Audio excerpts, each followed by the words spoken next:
Hey everybody, welcome back to ChallengeCentric. This is interview number 6, and I am pleased to be welcomed by my guest, Laterrian Wallace. How are you, man? I'm awesome, man. Amazing day. It's gorgeous out here in SoCal, man. It's amazing. Yeah, and actually the 3-hour difference, like that's kind of crazy because when you were like 9 a.m., I was like, 9 a.m. I'm like, bruh, me in mornings, nah. I prefer like, late afternoon, at nighttime. But when you said 9 a.m., I was like, okay, like I just got to do it, But then when you said I'm on the West Coast, I was like, thank God. Yeah, I wouldn't do that to you, man. I wouldn't do that to you. But no, man, I'm the person trying to get people on, so I can't really have any say, I guess, in it. So yeah, man. But yeah, so basically we're still battling the pandemic and stuff like that. So how has that been for you? Like, have you had any challenges? What is your new normal? It's I feel like it was so long ago that I don't even remember how things used to be, right? Like, by all means, wearing a mask has been easy for me, that sort of thing. But being in the fitness industry and having your gyms shut down, that was kind of difficult. So training like people online, like that's been the biggest transition I've made, is just doing everything online as opposed to face-to-face. I gained a lot of weight during COVID that I can't seem to get off. I can relate. Because I didn't realize how much I was burning teaching all my classes. And then like also I was hooping like 2 or 3 times a week. And then like when the hooping stopped for everybody, like I was like, I'm not gonna go out and just like run for a mile. Fuck that. Like, so I can't get rid of this COVID weight. Probably the biggest thing too is I've just been lying to myself about like my diet and all that. So yeah, it's there's people that's had it way worse than me. So I'm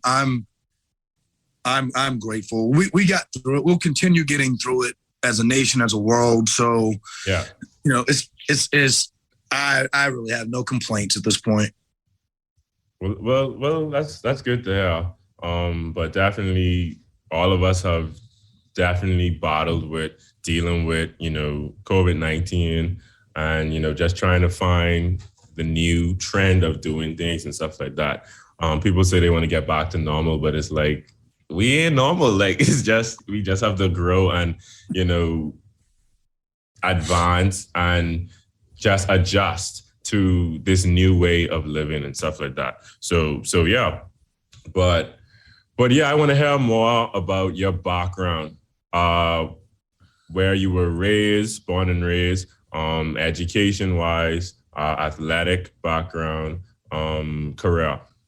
Yeah. So I'm from a little small town just outside of Charlotte, Gastonia area called Stanley, North Carolina, where we still talk with an accent. And if I was at home, I would pick that accent back up real fast because we are from the South, and this is how my sister talks. So I'm from a little small town, North Carolina. I grew up hunting and fishing, riding dirt bikes and 4-wheelers. Like, I'm a country boy at heart. Ended up going to the University of North Carolina, Chapel Hill, where I'm a full-blown, blue-blooded Tar Heel baby. I bleed it. I studied biology with a minor in chemistry. I was in the School of Clinical Lab Science. I played club football for our school. I've had a lot of different careers, man. Small time acting stuff. I worked as a behavioral therapist for kids with emotional disorders. I was a nanny for a while, trainer for a while. Like, I've not had just one career where I've just been like, okay, 20 years, that's it. So yeah, my life's been pretty blessed. Like, I have zero complaints about my life and the avenues that God has taken me down. So and I've been prepared to be in the world. And growing up in the South with my family and my family background, because I'm a black male from the South with strong black female role models, and so I'm very much prepared for the world. And now I live in Calabasas, California, in SoCal, so just above LA. Wow. Anything athletically? Oh, I said football. So, football. Sorry. For our club team at Carolina, I was recruited for baseball higher, but there was no school academically like UNC, man. UNC Chapel Hill. There's no, especially like bang for your buck. I think public schools at the time were ranked top 5. I know we're ranked in the top 10, top 5 in public schools in the country. So, there was no doubt that that's where I was going once I got accepted. That's cool, man. And to even hear all of that background and that story, to you, because just watching you, if I'm gonna be real, like on TV and stuff like that, we just get like, Laterrian, like, all right, the buff macho, man. But here it is. It's like, hey, you did biochem, you were a nanny, like behavioral science and stuff like that, emotional, yeah, well, look, kids emotionally and stuff like that. I respect that. I like that. And this is why I like to do these interviews, because it really gives, me and viewers like a more in-depth look of, you guys as challengers. So that's pretty cool to hear. If I walk around with the same mentality that you see me with in eliminations, I'd be in prison, dude. Like there's no way you can maintain that level of intensity and not be in jail, right? Like, and it's not even that I want to show everybody a different side. No, this is just who I am. You have to keep in mind what you're getting when you're getting the show. Like I think I'm being portrayed really well. However, in normal life, in normal people's day-to-day life, you don't really go into an arena where you have to wrestle some pole out of another man's hand. So you don't really know how exactly you'd respond yourself. But me, I've always been an intense guy. I grew up playing sports. My sister and my mom are both really intense people, okay? I am... Let's talk about it. Sam. I take a back seat to both of them. I'm the older sibling.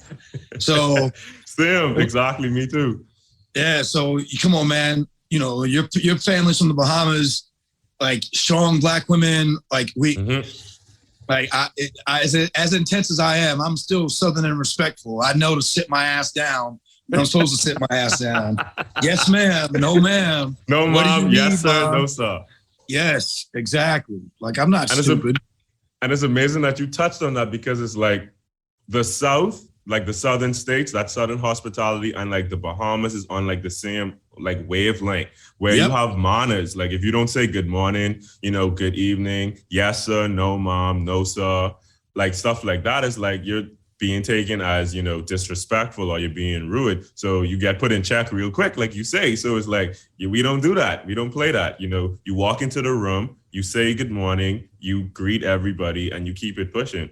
But I think that's that mentality.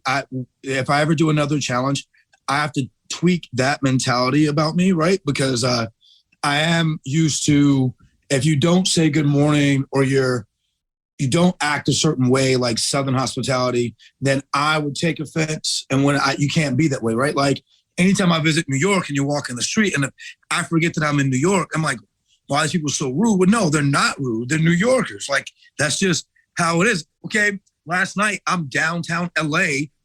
I got to stop this. When I'm out in the city, I got to stop this. I'm downtown LA, and big bro, I'm not gonna stereotype, but he might have been a gangster.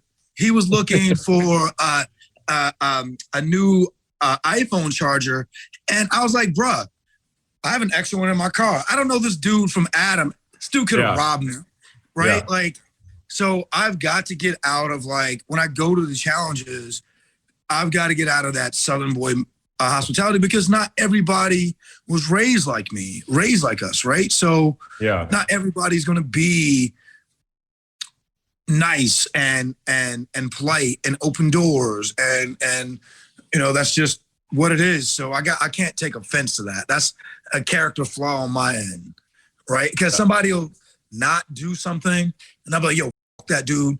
What's wrong with him? Yeah, I can't wait to pro wrestle this dude. Yeah.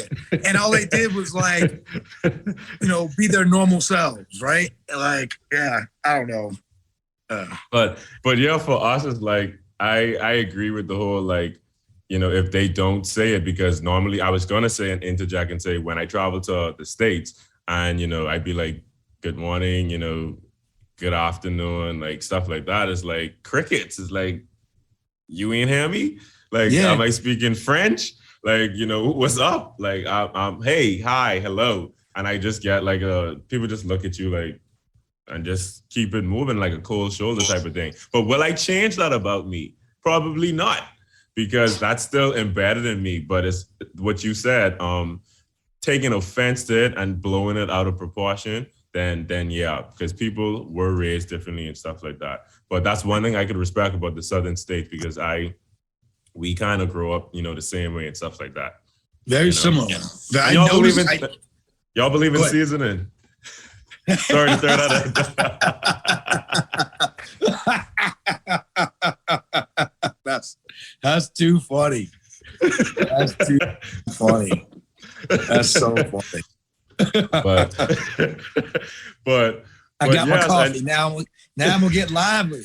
Got my coffee. Live. We here. We good. Yeah, man. That's what we about. Hey, but yeah, let's get up now. Hey, let's go. I might scream a little bit.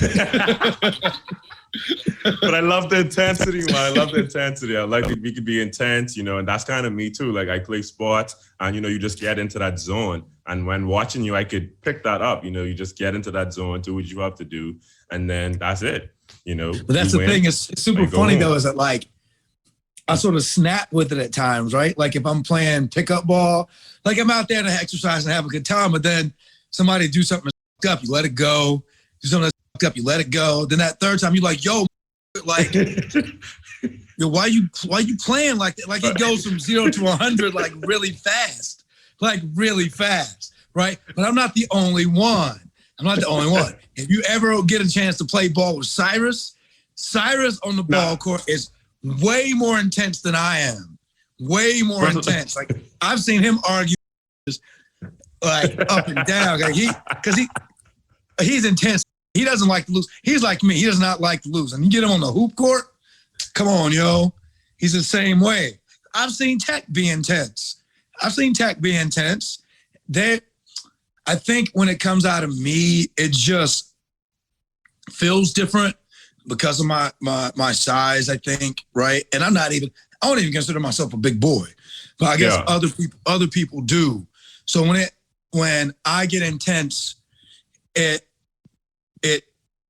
I think it hits a little bit differently for some people, right? Yeah. Because, with like say Teck, he's so warm and just his general demeanor, right? And then let's keep it real, because he's, skinnier, people don't think that people want to pigeonhole him. They didn't know that he was going to wreck Steve like he did, right? Like I knew, because I've hooped with Teck, because I knew that he was athletic.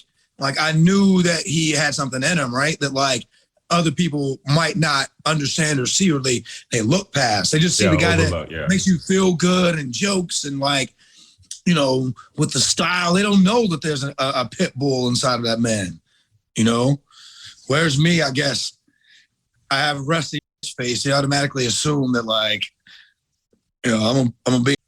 So I try to be like overly nice when I think about it. And then when the situation calls, I'm like, yo, you nigga. Like, oh, sorry. I didn't mean to say that, but that's me. That's me. But no, man, like I just love competition. I love to compete, that Smacktalk, here and there, like, but if we getting like deep and personal, that's kind of where I'd be like, yeah, that ain't needed. Like we just here, emotions are high, for right now, but it's just a game. It's a game. Just a game. But, it's just a game. It's just a game. But yeah.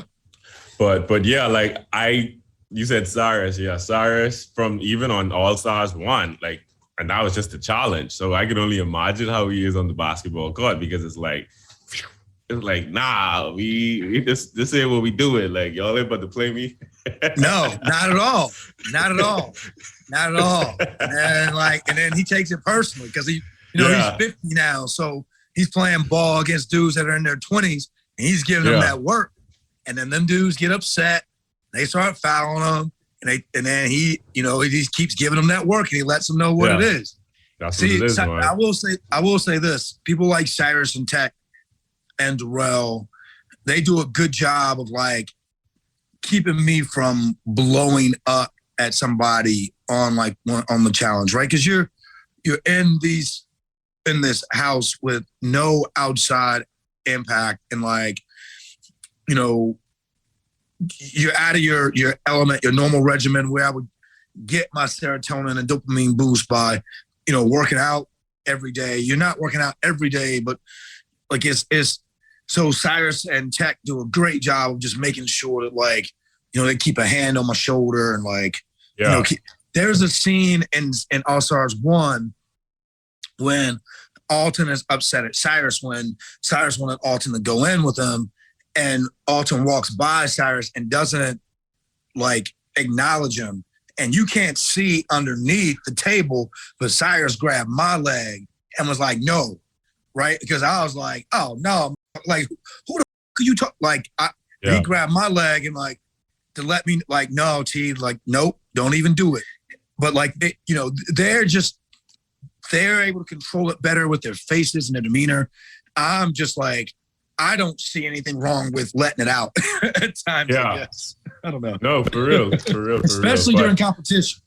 Exactly. But even with that, like what you mentioned, like with Cyrus, Darrell, Teck, it's kind of like an underlying sense of like, like Black Brotherhood type of thing. Because, it's like, hey, like, we can't be looking like crazy and stuff like that. Let's protect one another, because this is what it is, So I respect that.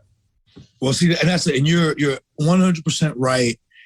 That brotherhood between brothers, like, because most of us, especially the ones doing All-Stars, our original Real World Road Rules, or our first few challenges, maybe there are 2 brothers on a challenge at a time, right? 1 to 2, maybe a third, maybe out of 23 people. And then the way it used to be, where we were used to be portrayed, right?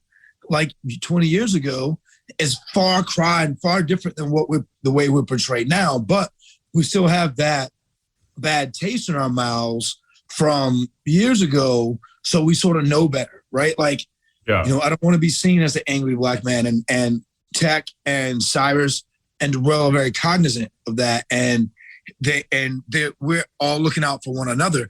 But it's not just about the black dudes either. It's not just the brotherhood, because you get men like Brad or like Derek, and then and they are just close friends with us, and they get it, and like or they learn a lesson. And then I mentioned in my closest brothers, I didn't even mention Nehemiah, who is by far is definitely one of my closest friends I've made in this past year. That dude, what I love about him is he embraces it all. Like, he understands it, and he dives right into it. He's like, y'all gonna betray me whatever way you're going to anyway. So I'm gonna make you laugh. I'm gonna talk all kinds of like, and guess what?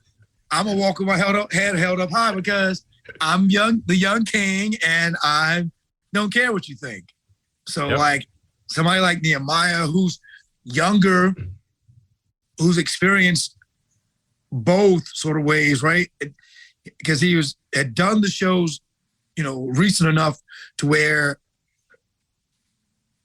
we're not pigeonholed into these stereotypes, but still having an understanding. I mean, coming up with the King's Palace, like, that was between him and Teck, and like, that was huge.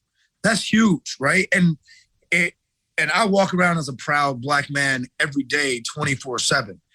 But when you do the challenges, you sort of force yourself to hold something back, right? Because you don't want to give America a bad taste. But Nehemiah helped us all embrace it, and like, let's this is how we're gonna be. I mean, if you saw season 2, you saw me dancing. You ever think I would ever fucking dance and jump around? Hell no.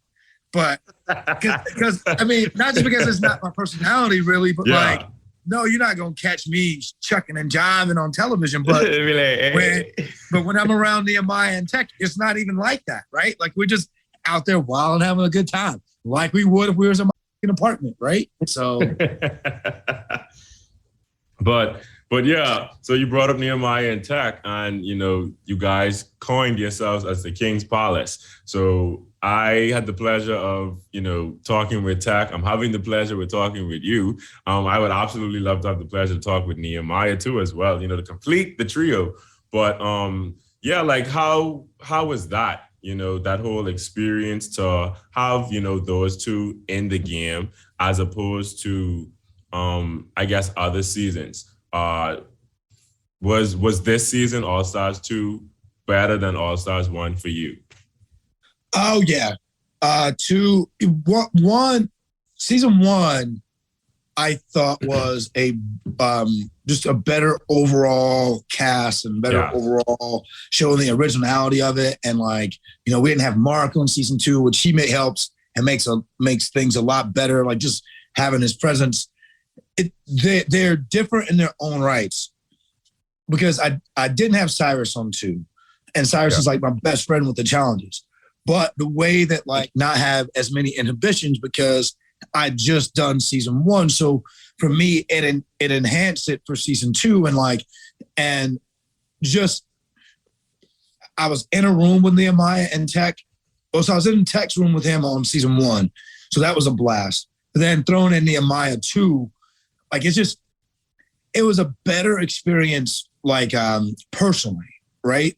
Because these dudes will have you laughing until 2 a.m. When you lights were off at 11:30, right? You're going to bed. Like I'm putting my earplugs in, I have my sleeper mask on, I'm going to sleep.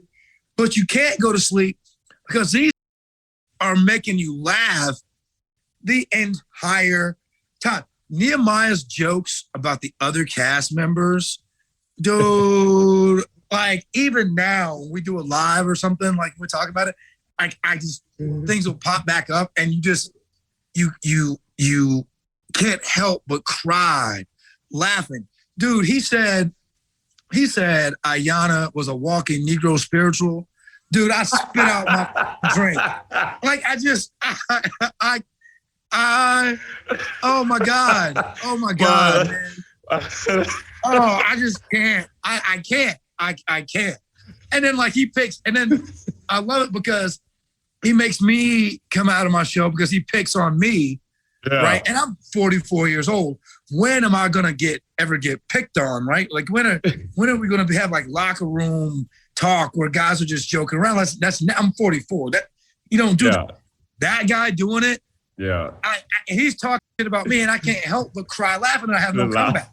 I have no comebacks because I'm laughing hysterically because I'm like, what you're saying is true. Like, dude, he started calling me Coach Carter, right? Coach Carter, and I could not stop laughing. And then I walked by a mirror and saw myself with my shorts up, and I was like, damn it, I'm Coach Carter. I was like, I'm Sam Jackson. I'm Coach Carter. And he hit the nail on the head. When I added this, I definitely put Coach Carter and you side by side. But yeah, so those types of things like made season 2 a lot more enjoyable, than season 1. Season 1 itself was better overall. Just the experience, it was better. Season 2 was just, shit, the challenges themselves were stepped up in season 2 as well. I think what made season 1 better was the overall cast, and then like just not being there for so long and then coming back. And then Argentina was just, oh man, God.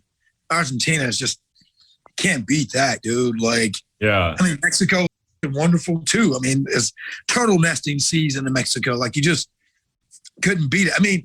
All these places I'm going and revisiting, And keep in mind, I'm from Stanley, North Carolina, where they talk like this, like so these experiences are truly wonderful, right? And it's been a blast to be back involved with this, Yeah, that's good, man. And it's good to have that camaraderie and just that lightheartedness of it all. And definitely All Stars definitely is that show, as opposed to the flagship show. You guys, you've done this before, and it's let's have a good time. Let's have fun with it, and it definitely translates over to from you guys over through the screen to us. So yeah, kudos to that. And Save the Palace. Let's talk about that. Okay. Let's talk about the iconic Save the Palace. Okay, let's talk about that. All right. Guess who's back? LT the Enforcer. Yes. And when I interviewed Teck, I said I loved LT's verse because he was saying that he wrote a verse and he was like, don't want this. This kind of sucks. So he was gracious that you jumped on the track and you did your thing. And when I was listening to the track, I was like, okay, let's hear what LT got. I was listening. I was like, hey, we got bars over here. We got bars. All right, man. My one and only time in the studio. My first and only time ever going in the studio. My rap career started and ended with one verse. but no, man. Honestly, LT, it was good. I liked it. It was good. It was a good flow. You merged some challenge lingo in there and stuff like that. So I was like, we got a music career now. So here's the thing, Nehemiah and Teck. So on the challenges, we don't get to listen to music except for one or two random days where we have reality days, right? Yeah. And so the chances we've gotten to listen to music, a couple of the parties and reality days, when I get to put my music, it's always, I can't help it. It's just what I like, what I grew up on. It is dope dealing, New York, Philly rap, Benny the Butcher, Mobb Deep. And I never realized that it was always so hard. I never realized it was I know that I love harsh rap, but I didn't realize that the way it come off to other people, right? Because it's my workout music, it's my driving up to PCH music, right? I'm not hard all the time, but I tried to evoke that sort of spirit whenever I was writing when I was doing my verse, right? It's I'm gonna be fake Benny the Butcher right now. I'm out of here with Mobb Deep right now, right? Because Tech's always dude, he's Teck came to one of my training classes, one of my fitness classes a couple weeks back. And he's like, man, even here you play this hard music. I was like, well, damn it. I got to get other playlists from other people because every time you leave my class, Teck was like, every time you play music, I want to run through a wall. I was like, that's normal for me. It's normal for me to play. Episode 1 of season 2, when they play Shook Ones by Mobb Deep, when they were coming back in the house, I lost my, Teck had texted me at 1:40 in the morning because he had he had watched the show. I hadn't watched it. I enjoy being on the show. I still get a little bit red-faced and embarrassed watching myself on television. So I prolong it as long as possible before watching it, right? I'll wait till I hear reviews from other friends and I didn't do anything stupid, then I watch it. But Teck hit me immediately and was like, LT, look at, listen. And they played Shook Ones by Mobb Deep, season 1. And I was like, oh, All Stars is different. I can't believe they played that, right? So when we're recording King's Palace, that's sort of where I was coming from, right? Yeah. And I didn't know it was going to turn out so good. I didn't know it was going to be received like that. And, Teck is so talented when it comes to production and just creativity and him coupling the video with it. And then and I knew that Nehemiah could sing because Nehemiah would sing, getting out of the shower, right? When we're getting ready. And then like, you know, that's the other thing about having other Black people on the shows with you is that like, if I start a Jodeci song, I know that Nehemiah and Teck and you know, they're going to sing it with me, right? So like it's, you know, so Say the Palace was just like, I don't know, it was our own creativity on something that expanded what we were doing with the challenge. Like we joke around and we're like, we're making the challenge black as hell. Challenge is black and black now, right? Like it's like, you know, we're joking around, but like we spend so much time on our other previous shows suppressing certain parts of who we are. Yeah. When it comes to Black culture, because you didn't want to be portrayed a certain way. Now that we're able to embrace it, it's a relief, man. If anything, it's a relief. Mm-hmm. So I don't know. That's where that's where we're coming from, right? Say the Palace is our Negro spiritual. I was just gonna say that though, but you take it right out of me. But yep. But yeah, man, I just love everything about that. The fact that, you know, you three came up with that, like bringing it to life, like a joke, like you said, joking around in the room, you know, having that lightheartedness and then making it pop, making it like come to reality, you know, when you're done filming. So kudos to you guys. I told Teck that I would support by buying a shirt when I touch some money. But yeah, man, I definitely support you guys. And it was just so good to see how loyal you were to the alliance, because that's one thing you need in the game. A successful alliance can get you to the end and in the final. But I also want to know, because I know you said that, you know, you don't play when it comes to like, okay, you know, this is my guy, and you know, if you did him like dirty, you like the pit bull on the leash. So how do you feel about the Steve moment with Teck? Because he was also part of your alliance, right? Yeah, I have to go back and actually should be watching these shows more thoroughly. Like I watched most of it because I just still get a little bit embarrassed, but I don't know if they show the part where I'm like, yo, fuck you, Steve, like fuck you in your baby hands, Steve. Like it upset me so much. The thing that upset me was Teck had saved Steve like previously, like the week before. Like he had saved Steve. It's like, I'm not allowed to talk, you know, too much detail about what you didn't see, right? And I keep it to myself, but like he had saved Steve's. So for Steve to like come at Teck, and the only reason that he was coming at Teck was because of his size, right? Because he thought that Teck was an easy win. And Steve was afraid of Tyler. And the fucked up part, and here's the fucked up part about it is, Steve is a great dude. Steve is a loyal, good, like salt of the earth sports guy. Like he's like, he and I get along. We get along in real life. Like he's just, but you're in that moment, in that stressful situation. And he immediately thought self-preservation, which I can't blame him for that, hindsight being 2020, right? But for me, it just didn't sit well when we had invited you in, right? We saw that you were being ostracized. Like we saw that Derek was coming for you from gate. So then you come to us, right? You come to us like, oh, Derek is coming at me. So we get your back, even though Derek is my homie, right? Like Derek's my boy from season 1. So I'm like, okay, well, you're in our room, so I got your back, Steve. We got your back, man. And then for him to like immediately turn as soon as he had the chance, I'm like, yo, like, oh, dude, they didn't show it. Oh, they didn't show it.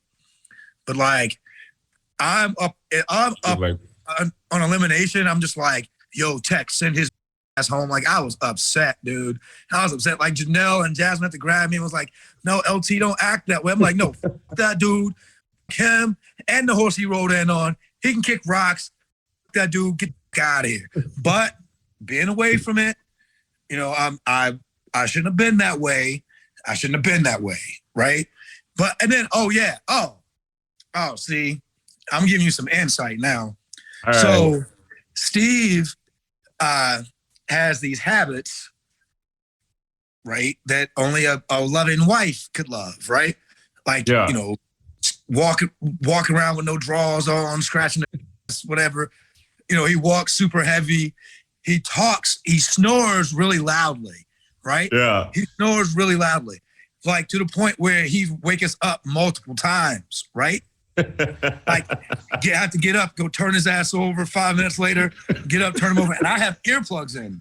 Yeah. So one night we're all asleep and we have been trying to get Steve to, like, you know, whatever we can to keep him from like waking us up snoring. This motherfucker sits up in the middle of his bed and goes, "We're going to attack him on Thursday. We got to get him on Thursday." Then, like, scared the out of all of us in the room, right? So the next morning, I look at everybody in the room. I'm like, yo, I don't care where Steve goes, but he's getting the fuck out of this room because I can't sleep, yada, yada, yada. Now, here's Teck. Now, here's one of the things that made me upset. Here's Teck. Teck is like, no, LT, you can't talk to Steve because you're going to hurt Steve's feelings. I will talk to Steve. And I was like, nope. So Teck kept me from, like, you know, coming at Steve about, you know, snoring and keeping us up and, like, talking to Steve. So for Steve to go back at Teck, I'm just, thinking about it. Wow. Well, thanks for giving us, you know, that insight, you know, so I could see why you were kind of like so upset, you know, about that, because it's like, you're supposed to be an alliance member and you're taking a shot at the alliance that, and like I told Teck, the math ain't mathing, you know, like, how you doing that? And here's the thing, it's crazy because when I'm watching it and they're like, oh, well, this is an alliance, dude. I never thought about it as an alliance. Is my friendships with the people that sleep next to me. Hell, I mean, I had told Darrell, like, from the gate, I'm like, dude, whatever you're a part of, let me be a part of it. Like, because I suck at the politics when it comes to this show, right? Yeah. And then, like, you know, and I'm friends with Derek from season 1. Like, you know, it's I never thought about it as an alliance. I just thought about it as, you know, 2 of your friends that are sleeping next to you in the room.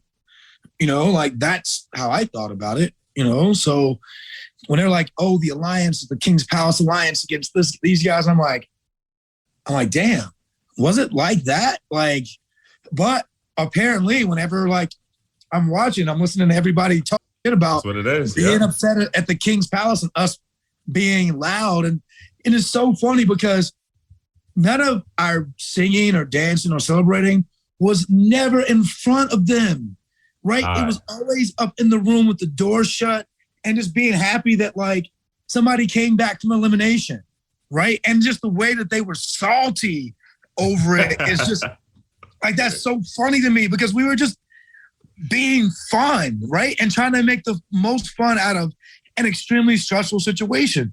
You have moms that are away from their little kids. You have people that are away from their spouses. You know, you're out of your element and you're not 25 with no inhibitions. You're late 30s, 40s with all kinds of built up anxiety over the years. And we were able to release a little bit of fun and, like, stressful. Okay, we're going to dangle your 25 stories up, but then when you're done, you're supposed to go back to just being normal? Hell no. Dance around. Have a good time. Have a good time. You know, enjoy this crazy ass experience with these crazy ass people that, like, you may never again see in your life. Now, fortunately, like, for me, Teck actually only lives 17 minutes from me, right? Like, he lives, like, in real life. So, like, he came through night before last, right? Like, and just, you know, came through and sat on the couch and watched SportsCenter and chilled out, right? But, like, I don't know when I'll get to see Nehemiah again. You know, like, I don't know, right? So it's we just try to enjoy the fucking experience, right? Like, it just being there and I think it's evident when you see me dance around. Like, come on, man. Like, that's never been me. Never, yeah. I danced at my sister's wedding and my mom was like, who is that? Right? Like, it's just never been me, man. So. No, but yeah, I like that you said that you know, you were able to kind of loosen up and just, you know, enjoy the experience and enjoy the ride. And I definitely saw, I guess a better side, to you versus season one. So yeah, it was just great to see. But in terms of, because you guys were the King's Palace, so everybody wanted to make sure to take shots at your alliance. So, how did you feel about going against Nehemiah and Melinda in the elimination? Oh, that hurt my heart, man. That hurt my heart. But I'll say this. I did not want to go against them at all, but losing to them was it was okay. It was right? okay, yeah. Like somebody, not me, then somebody like me, right? Like that gets to stay in and run the final and the young and Nehemiah, again, just what you didn't see, what you don't know, like, Nehemiah is just so funny. And like when we were getting ready, because Nehemiah slept next to me, right? And we're getting ready and packing our stuff and like, we're having to go against each other. We know it. And Nehemiah is making the situation far more lighthearted. He like jumps on my bed. He's like, after I beat you, I'm gonna crip walk on you. And he starts crip walking. And he's like, then I'm gonna hump you on your bed. He's just so fucking funny. And he's like, yeah. And then like, he just calls me old man. He just makes me sound like I'm a 65-year-old man. What he does to me? He does to me what I used to do to Cyrus. And now I know what it feels like. I'm like, Nehemiah, stop making me feel old. And and so he just made it so much more lighthearted, right? Like, if you'll notice, whenever I'm going against Tyler in the elimination, I look like I'm, coming out of prison. When I'm going against Nia and Melinda, I'm jovial. I'm laughing. We're goofing off. Like, it's not even that serious. It's just like, dude, it is what it is. And the other thing is, we weren't gonna like let the other group like have that pleasure of like, we have to go to elimination, so we're gonna be upset and down. No, we're like, yo, man, whatever, dude. Like, it's part of the game, like, and we're gonna goof off and just, make the most of it, so. Yeah, that's good, man. But you think that if it weren't you two going into the elimination against each other, do you think that you and it was you and Jasmine, right? Jasmine. You and Jasmine, Nehemiah, Melinda, and Teck and Ayana would have been the final three for the final?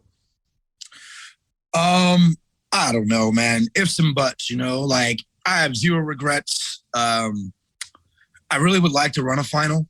I really would, because all these challenges, right? Like, there's always some like, carnival game or whatever, but the real, right? Like the mini final from season one, like the real, like, that's where I shine. You know what I mean? Like, I'm an athlete, right? So I want to run one of these finals just to let motherfuckers know, right? Like, all the shit we're dangling and trivia and shit like that. Yo, fuck that. Right. Yeah, like let's man up.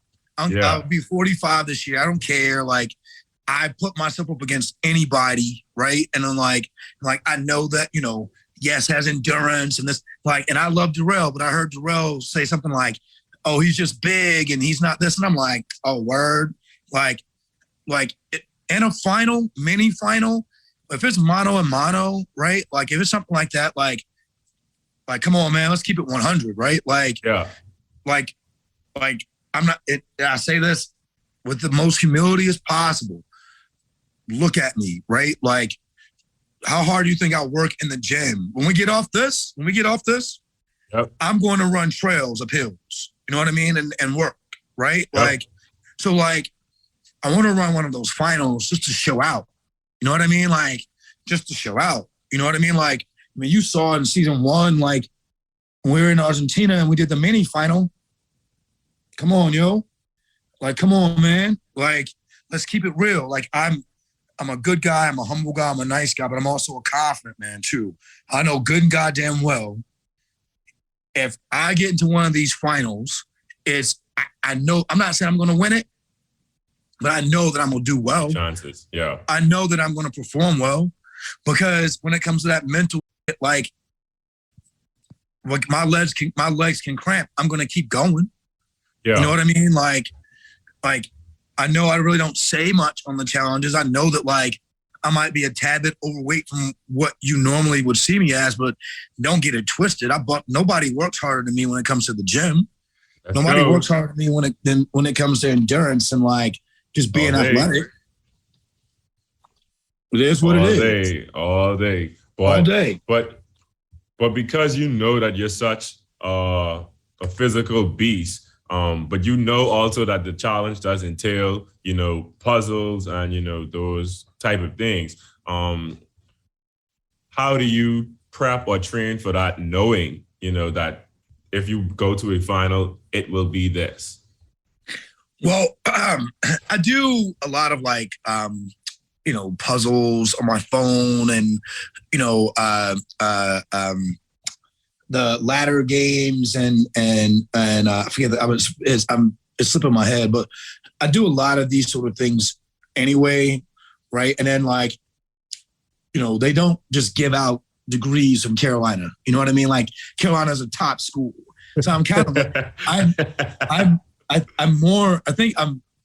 I'm smarter than I am athletic and big, right? Athletic. Like, yeah, okay, like just so, you know, just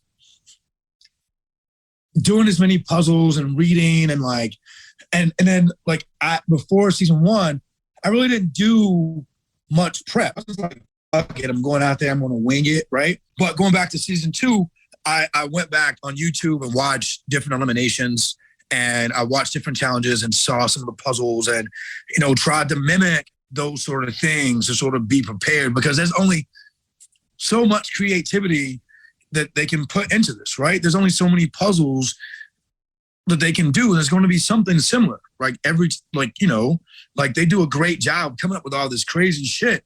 Like we always joke, like, what person was like on shrooms writing it down on a napkin, like, here's what we're going to do, right? But you know, there's only so much they can do, right? So yeah, you know, just do them the best that you can to sort of mimic those sort of things. But then you get in a sort of the situation and like you got sand falling on your head by the gallon, and you got to communicate with your partner what to do. And it's just like, you know, you never know how you're going to respond in that situation, right?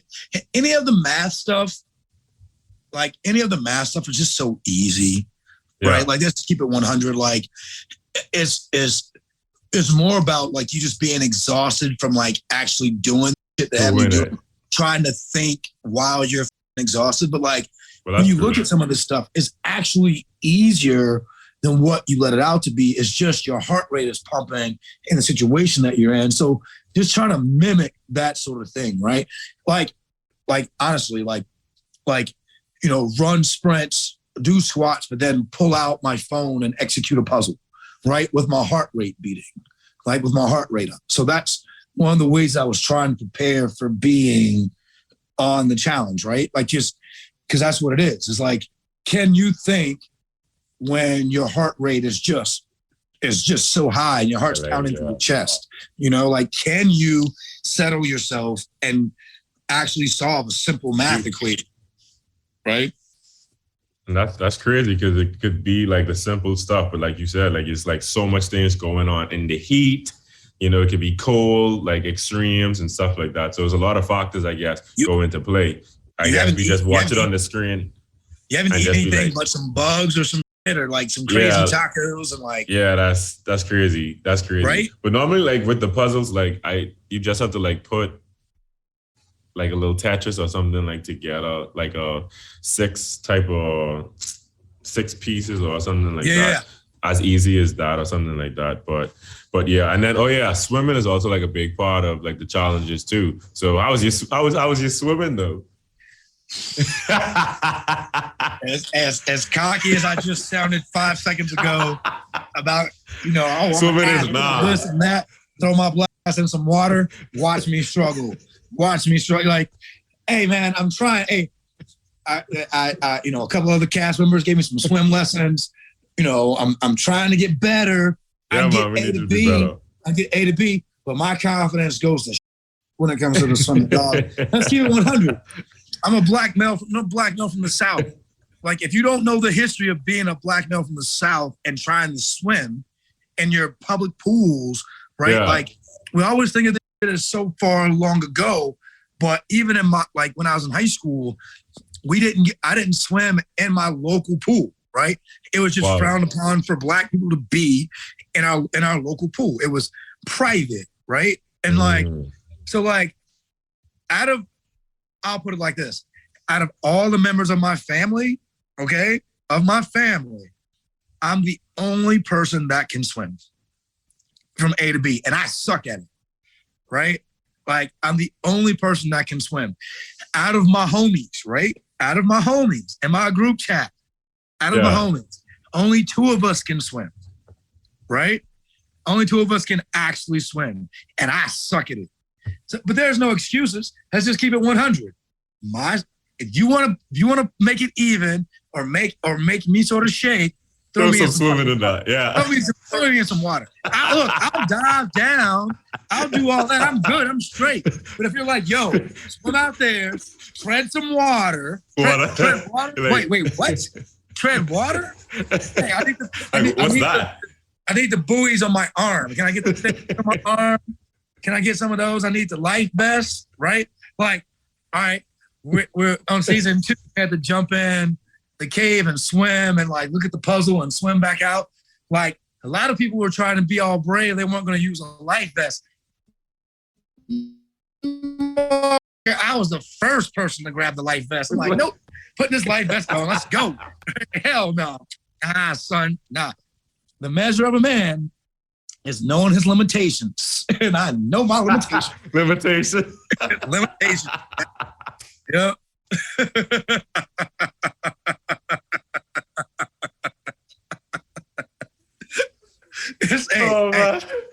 True. Bro, but because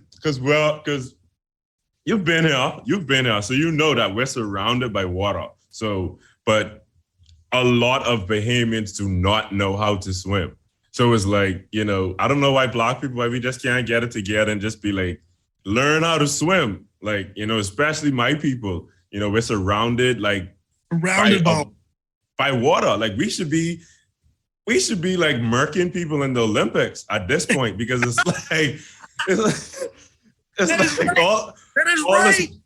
all this water around us, and like everybody can't swim. And it's like, bro, but I've taken the liberty to actually know how to swim and be able to survive. So yeah. So if it's a swimming challenge on the challenge, I got you on that, LT. But for sure. But you probably take me in like a physical elimination or something like that. But swimming, yeah, that's me. Swimming and mental agility, yeah, that's me. You know what? I'm gonna start back swimming today. Never know. They might ask me to do another challenge. If you stay ready, you ain't got to get ready. Got it. Bang.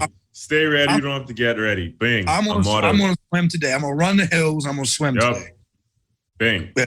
And I actually try to include like swimming as a part of like, cardio and stuff like that. So it's really good, man, because the challenge, once you could get those things down pat, you're good to go. You're good to go. Because the reason why people like, CT, wins and stuff like that is because that puzzle game, that puzzle chess mastery is a huge part of the challenge. And that could literally be make or break in regards to time and, get into the finish line first. So you don't want to be, decapitated. Like you could be like the brawniest, guy on the show, but it's like, can you swim? Can you do a puzzle, in a quick time? And like, that's kind of why I was upset, because I don't know if you watch like the flagship show and stuff like that, how much you watch of that, but it's this guy called Nelson. I don't know if you know who Nelson is. He basically is great at endurance. And he was in the lead and he got beat because of a puzzle. CT did the puzzle like that and that was it. He was left behind. But other than that, he would have beasted the final and probably been the winner. But so you have to be like well-rounded and stuff like that. But I guess some challenges, they take their time off from the show and they just work on their weaknesses and stuff like that and work on the swimming, work on the puzzles, heck, probably work on being a better political mastermind or something like yeah. I get, you know what I can't do? I can't go into any of these challenges thinking I'm going to wing it. Like, I can't. Like, you have to be prepared, right? Like seeing Janae between season 1 of All Stars and season 2, she lost like 30 pounds. Like, that's preparing. That's why you win, right? Yep. She deserved that, right? Like, she deserved it because she busted her, you know, and like, so I think what it is it like taking it more seriously, right? And then like, I've got it, like, I know the legend of CT. I just don't watch the shows like that, right? Yeah. So like, that's the measure, right? Like, he's the fucking man, right?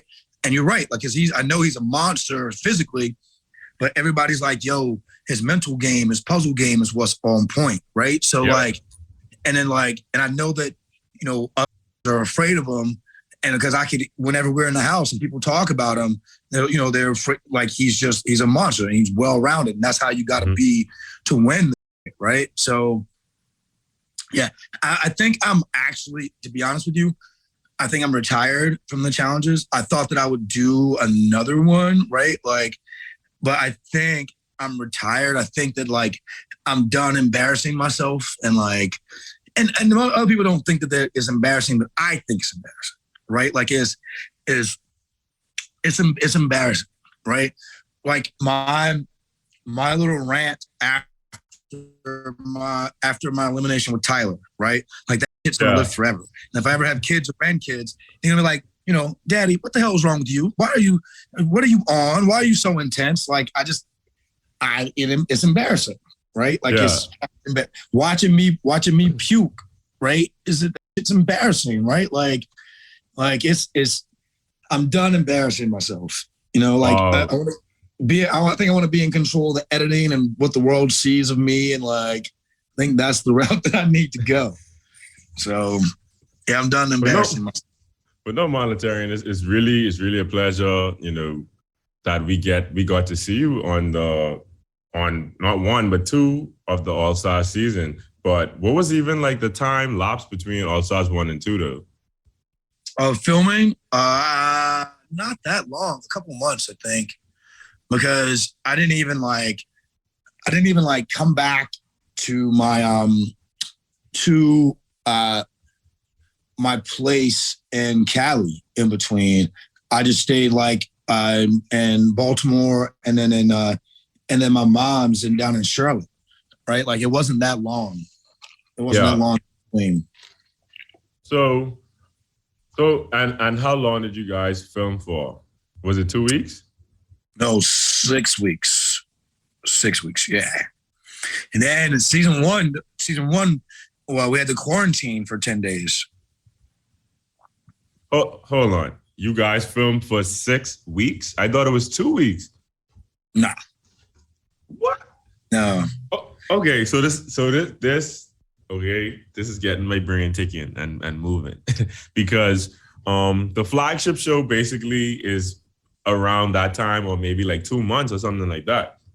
So with that being said, if you can do 6 weeks filming for All Stars 1 and 2, do you think you can even do do you think you can do the flagship show? Do I think I could do the flagship show? No. Yeah. Let's keep it 100. Let's keep it, like, my ego at first was like, yo, yeah, I want to go against all the young kids. Yeah. Flagship show. Man, I couldn't take the mental of it, right? Like, I've watched a little bit of the flagship show, and like, God bless them, but like, a lot of them in the drama, and like, you know, with the exception of a couple of the guys that I've seen, a lot of the dudes are niggas, right? You know what I mean? Like, they're really soft, right? Like, not all of them, but some of them, but a lot of them are. And I just don't deal with soft dudes very well. Like, I don't. Like, I'm cool with, you know, the girls, right? Like, as long as you're, you give me my space and there's not like a lot of drama or whatever. But the thing about All Stars is because we're older, the men, we all get along really well. There's really not much essence between the dudes. Like, we get along. Like, we're similar, we're more similar than we are than we are different, right? Yeah. And, you know, I don't think that I could do, okay, I'm sorry. Filming for All Stars is between 4 and 6 weeks, between 4 and 6 weeks. Okay. I could not do, when I watched a little bit of the flagship show, like I couldn't deal with certain personalities for 10 weeks, however long they do it, right? Like I couldn't, right? I couldn't. Even on All Stars, right? I would say periodically, like to Darrell or to Cyrus, like, yo, this dude, the way he's talking to me, does he not understand? Like, I'm gonna see him without these cameras on at one of these parties, and I'm like an elephant. I hold grudges. Like, I remember it. Like you make sure you keep that same energy at the premiere party when it's not like cameras around, and I gotta like there's, and I shouldn't be that way. I'm 44 years old. I should not think, yo, I can't wait to smack this motherfucker in the mouth when I see him outside these cameras. That should not be how I shouldn't think like that, right? But but just who I am, right? Like you're not gonna punk me. You're not gonna you know, you're not gonna disturb my peace. But and let's keep it. I'm gonna keep it really funky with you. Season 1, at first, I thought I was gonna choke Nehemiah, but then I got to know him, right? Like, and him just trying to get me to be out of my shell, like. So I like that. I like that. I don't think I could do the flagship show because I don't think that I would thrive. I think mentally I would break down. I'm like, I'm too raw of a guy with that. Yeah. Wears his emotions on his sleeve. And like the first time I saw the one kid crying, like big dude, God, what is his fucking name? Josh? A big dude on the flagship show. What'd you say? Josh? Yep. First time I saw him crying, I was like, word, yo, like crying like that over that. Like, it's just, I don't know, man. I couldn't do the flagship show. Like, you think you would have exploded in that environment? I think, yeah. Yeah, I think I would have got sent home early for choke slamming somebody or something. and I'm not a violent person. I'm just saying that situation. Yeah, I guess it calls for certain situations. What I'm picking up from you, LT, is that, you know, you're an emotional guy too. And like you said, you wear your emotions on your sleeve, and that translates to fueling, like, you know, what you're passionate about, you know, what you hold dearly and stuff like that. And it's like, I guess, like the situations that, you know, you've gone through, your background and stuff like that. So I understand completely, you know, where you're coming from. So do you think, like, the cast members on the flagship show, what's the difference you think between those cast members and the cast members on All Stars? I think it's not even just my opinion, but this is from those who've done both, who are going from flagship to ours. And the biggest difference is age and social media. The younger kids from the flagship show, they understand the importance of social media more so than we do, I think. And they're worried about that more, and their image, and they're on it. Believe me, I commend them for it, that they're on it, because you should be. You should be on your social media more, and, like, you know, building your brand and who you are, and all that. And then, like, with me, I'm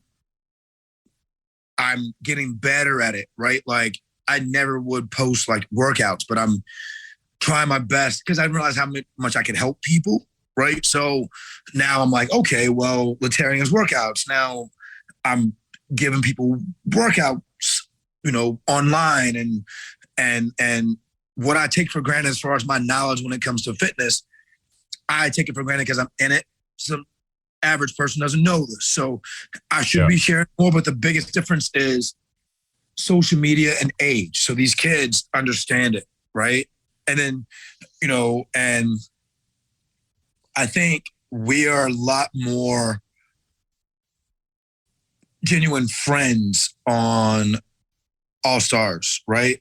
I watched the Super Bowl with Teck Cyrus and Naya, right? Like we're genuinely friends. You know what I mean? Like, you know, we're you know, from like, Portland? huh? Naya from Real World Portland? Yeah. Man, I sent her a message, man. And you guys are like cool. Yeah. We watched the Super Bowl together. Teck was like DJing, like a little DJ gig at this planetarium. It was cool. It's a planetarium show on the Super Bowl, and he was like sort of giving, you know, small commentating, you know, music here and there, and it was just a cool atmosphere being there with Cass. And so our relationships have been going on longer, just for the sheer fact that we're older, and we just get along differently and better. And then also, I think because of our age, we're able to squash things easier and differently, right? Like, okay, Brad and I had a confrontation. I don't know if they showed it or not, but Brad and I, like it was like I had to get up and walk out of the room because I'm like, let me get up and walk out of the room before. I have an intensity too. I could see, because I'm gonna say what I'm thinking, right? Because I'm just like, you know, and then like, you know, it was intense. It was mad intense. You know, there's alcohol involved and the situation stressful. Next morning, first thing, right? As soon as we're awake, we're hugging and squashing it out, right? Like no grudge. We're going to change the atmosphere. We're not going to keep this negative energy between us. Like we're going to be grown men and we're going to squash this. And I think that's probably, I have to watch the flagship show, right? I need to watch it more, right? To get a better understanding and the feeling.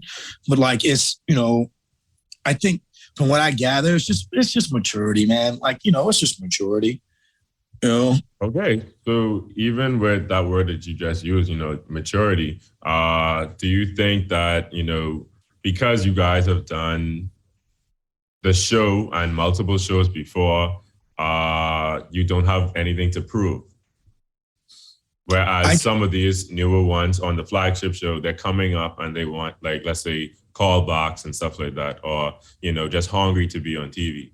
Do you think that's the case? I think it's more of the sense of, because we're older and we have different careers and career paths, right? Yeah. That doing the challenge is something that's extra in life and fun, whereas the younger people, it's more of their life. And not that anything is wrong with that. That's awesome. Like that's what they do. That's who they are, right? Like they are who they are from the challenge, and that's how everyone knows them. Whereas you have to think about, like, say someone who's like me, who's more old school.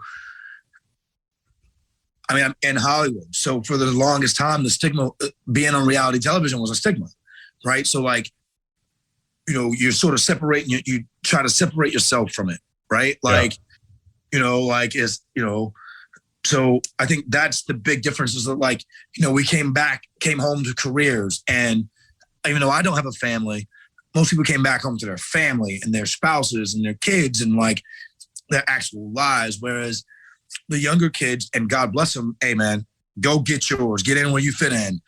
Like they're young, they're you know, they do have something to prove. I don't feel like I have shit to prove, right? Like I don't, right? Like if I never pole wrestle anyone else ever again in life, I'm okay with that. I'm cool with being 2-0. I'm cool. I'm good. You know, like I'm good. You know, like so there's nothing else for me to prove. It's not my ego that wants me to run and win a final, right? Like it's just me, like as an athlete. I didn't deserve, in my opinion, I have not deserved to not only get to a final, but I've not deserved to win a final because I've not gone into the challenge prepared. Janae helped me see that. Like if she lost that much weight and got her endurance up like that, she helped me see that I wasn't prepared. Like I've not been prepared going to these challenges. Like so different. Whenever I was younger, it was like, hey, fun and games. Now it's like, no, be in shape, like be a boss. Like, yeah. So I don't mean to be so long-winded, man. I'm sorry. No, listen. No, I don't get that vibe. You know, we're having a flowing, natural conversation, and a lot of people, you know, with watching the interviews and stuff like that, they respect it because, you know, it's just, you know, a good flow of things and stuff like that. Not necessarily 10 and 2, and I trying to be like, you know, so, you know, suit and tie professional, but you know, it is, you know, it is what it is. I put a polo on just for you. Though. I did. I shaved my face and put the polo on. Like, you know what? Because I was going to come just like in my workout. And I was like, you know what? No, man. Put a polo on. Shave your face. Yeah, come crispy. Come clean. Yeah. So. You see what I wear. See, that's the funny thing, too, is in between challenges, right? All within like an hour of each other, but Cyrus, Nehemiah, and Teck either called me or sent me text messages on how I need to go shopping before I do another challenge and have my gear fresh, because the way I look and the other challenges was piss poor and I'm not giving an accurate representation of myself. And I'm like, well, in real life, I get G'd up. We're going out, I get G'd.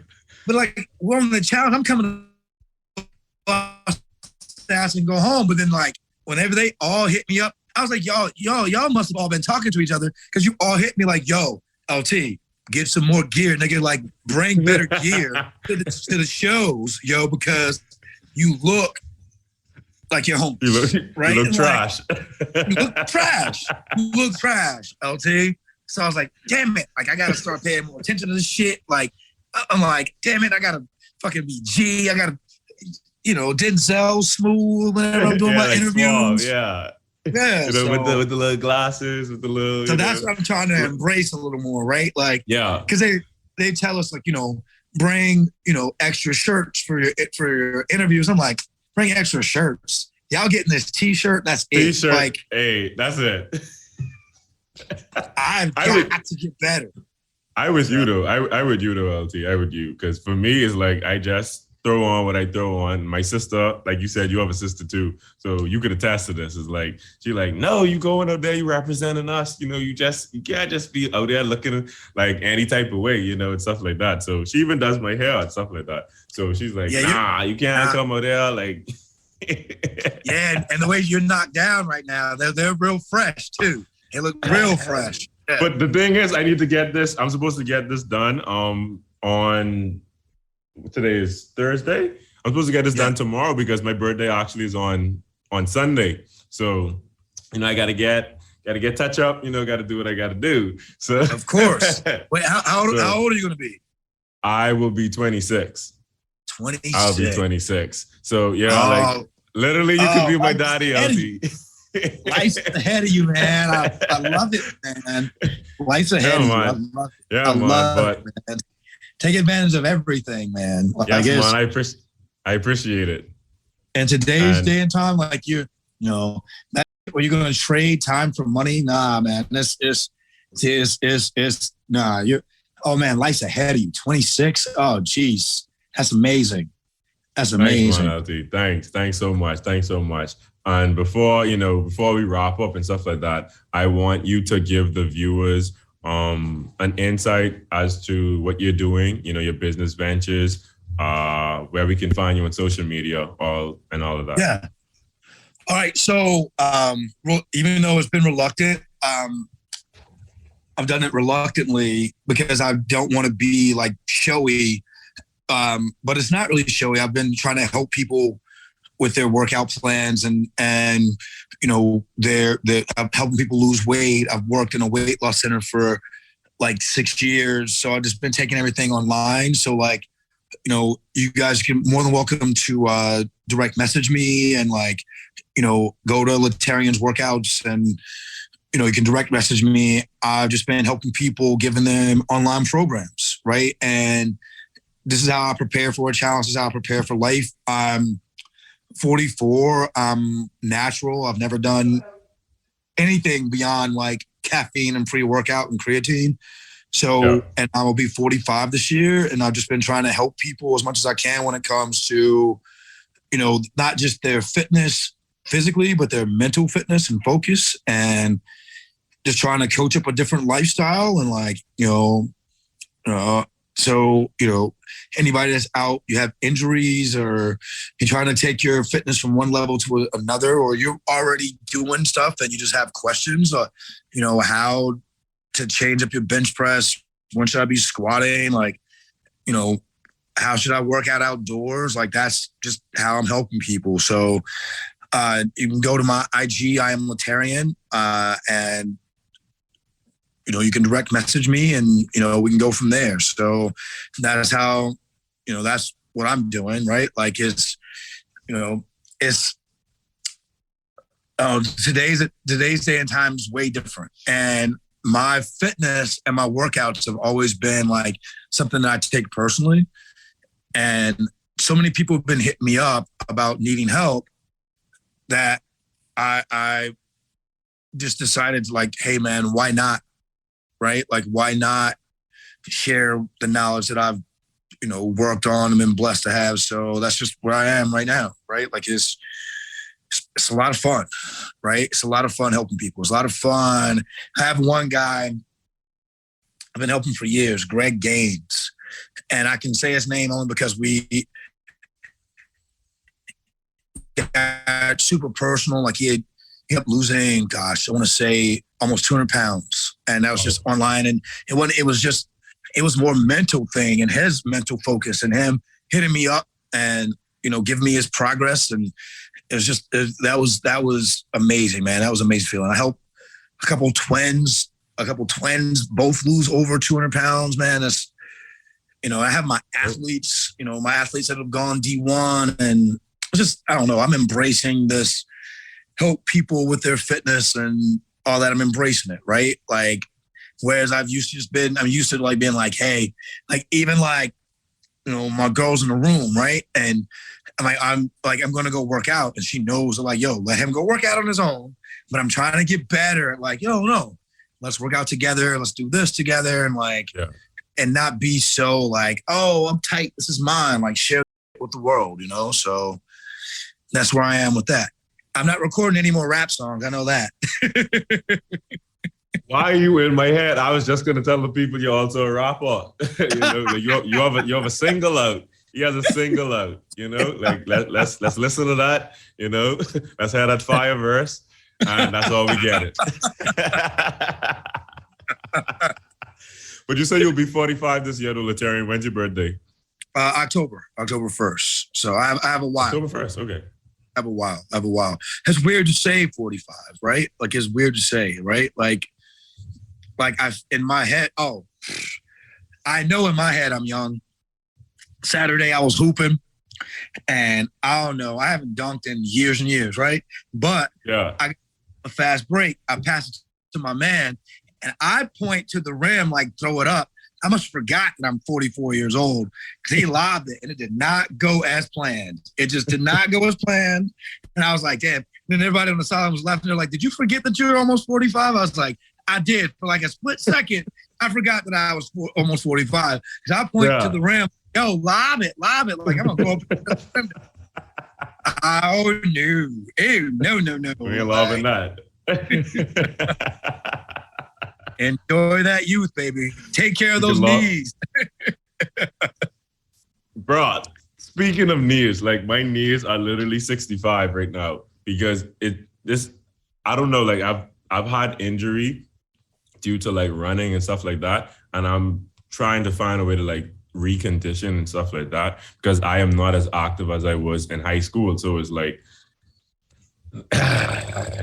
I need to do something. So I just try to just keep a, you know, low profile. You know, I play, you know, volleyball, like, open, like, court and stuff like that. Swim every now and then. Try to walk.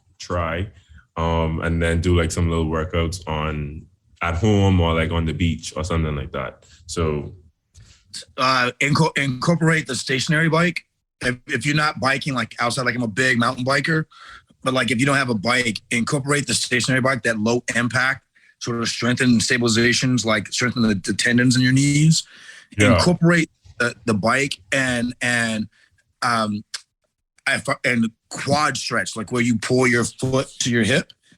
Yeah. The quad stretch 3 times, 45 seconds a piece, right? Like you're holding it for 45 seconds, let it out for 45, go back to stretching it. If you're doing that 3 times every day, 45 seconds, promise you within a month, you'll start feeling relief on those knees. Because all it is just wear and tear. You're an athlete. So like what we don't get to see from the other athletes, what we don't get to see is LeBron in that cold tub, right? We don't get to see, occasionally you would see like, one of the athletes on the sideline, with the big ice packs on their knees, but they don't really show it a lot, right? But we're not doing that. Just as weekend warriors, we're not doing it. We don't understand recovery like we should. But get on the stationary bike and do a quad stretch 3 times, 45 seconds every day. Every day, promise you in a month, your knee's going to feel way better. Take it from me.